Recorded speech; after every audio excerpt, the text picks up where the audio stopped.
Stranki Lipa smo eni redkih, ki verjamemo v to, da je slovensko gospodarstvo tisto, ki mora ostati v slovenskih rokah. Se pravi, slovensko bogatstvo slovenskim ljudem.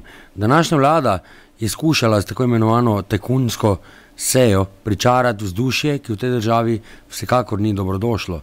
Ne nazadnje spomnimo se 4 leta nazaj. Takrat je vodja opozicije, današnji premier Janez Janša, mahal na enaki seji, ki je dobila naslov trojni K, klientelizem, korupcija in kraja, za VD40. Na tej seji si ni upal pomahati z Paloma Robčki, kar se mi zdi popolnoma in skrajno neresno in kar meče, bom rekel, dvoličnost na to vlado.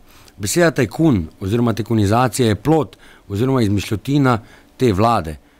Beseda tajkun ne najdemo v slovaru slovenskega knjižnega jezika in jo najdemo na internetu kot besedo, ki označuje šoguna, se pravi nekoga, ki se boji za tuje interese na domačem ozemlju. Ne nazadnje je treba poudariti, da so največji prevzemi se zgodili pod okriljem te vlade, ta vlada jih je omogočila.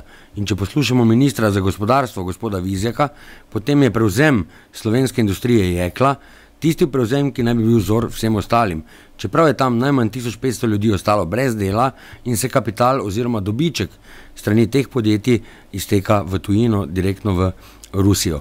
Se pravi, vojna proti tajkunom je čista predvolilna poteza vlade Republike Slovenije, ki se želi pokazati po troletnem neuspehu v 2 mesecih kot edina tista, ki se bori za pravico naših ljudi. Treba je poudariti, da na račun tajkunizacije v naši državi 13% ljudi živi pod pragom revščine, da več kot 50%, bom rekel, zaposlenih v podjetjih, katerih državni lasti, katerih največji lastnik je država Republike Slovenije, živi z plačo manjšo kot 500 evrov, kot je primer Palome iz Sladkega Vrha, in takšen boj v naši državi enostavno ne potrebujemo.